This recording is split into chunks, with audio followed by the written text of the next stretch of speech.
Bonjour à tous et bienvenue dans cette nouvelle vidéo. Aujourd'hui, j'ai envie de vous présenter comment on fait des galettes faites maison. Nous, on a notre petite habitude, on fait nos galettes avec de la farine de sarrasin et un peu de blé. Et également, on y ajoute des œufs pour donner un peu de goût. Donc, il existe plusieurs écoles pour faire des galettes. Donc, les galettes qui sont faites uniquement d'eau et de farine de sarrasin. Donc, ces galettes-là sont faites dans le nord de la Bretagne. Et il y a aussi la version, celle que je fais quotidiennement, en tout cas que tout le monde aime bien à la maison, c'est celle où on met 1/3 de farine de blé, 2/3 de farine de sarrasin, de l'eau et également des œufs pour donner du goût. Ça, c'est la version qui est utilisée en Basse-Normandie, mais là-bas, on n'appelle pas ça des galettes, mais des crêpes. Donc nous, on va faire des galettes, je préfère. Mais bon, chacun ses préférences par rapport au nom. C'est parti pour la vidéo.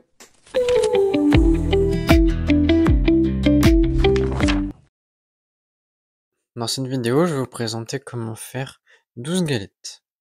Vous en aurez pour environ 5 minutes par galette. Voici la liste des ingrédients. Pour commencer, je forme un puits, puis je mets les 4 œufs au milieu.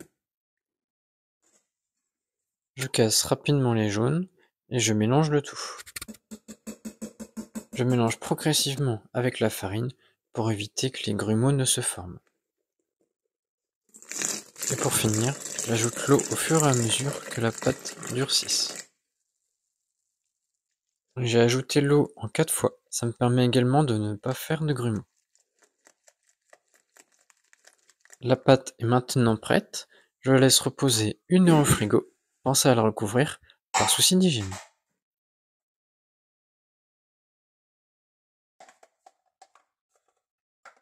Pour la cuisson maintenant, je fais chauffer la poêle, puis lorsque c'est suffisamment chaud, je mets du beurre salé dessus.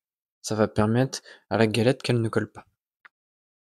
Si vous avez une crêpière, n'hésitez pas à l'utiliser, les galettes seront plus belles. On a souhaité utiliser une poêle par gain de temps, car la crêpière chauffe moins fort et donc la galette est beaucoup plus longue à faire. Sur la poêle, je ne peux pas utiliser la raclette pour étaler uniformément. Du coup, je dois tourner la poêle comme ça pour que la galette soit à peu près uniforme. Je fais chauffer environ 1 minute de chaque côté. Vous savez quand la galette est prête lorsqu'elle commence à se décoller. Là, j'ai retourné la galette à la main, mais faites attention à ne pas vous brûler. Trouvez votre propre méthode.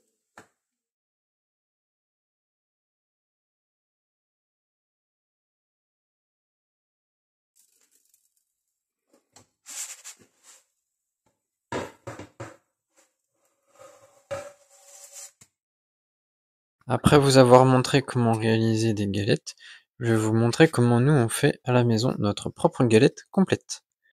Donc avec une garniture. Je commence par casser un œuf, car il met plus de temps à cuire. J'étale également le blanc pour qu'il cuise plus rapidement. En deuxième, j'ajoute quelques morceaux de chèvre, là j'en ai mis qu'un. Lorsque le blanc est quasiment cuit, je mets ma tranche de jambon. Puis je finis par du fromage râpé, ou alors je râpe directement du fromage avec ma râpe. Et pour finir, lorsque le tout est bien chaud, quasiment cuit, je la replie, puis c'est prêt à être dégusté. N'hésitez pas à varier la garniture, ça permet de varier également les plaisirs. Merci à tous d'avoir regardé la vidéo jusqu'à la fin, et bon appétit!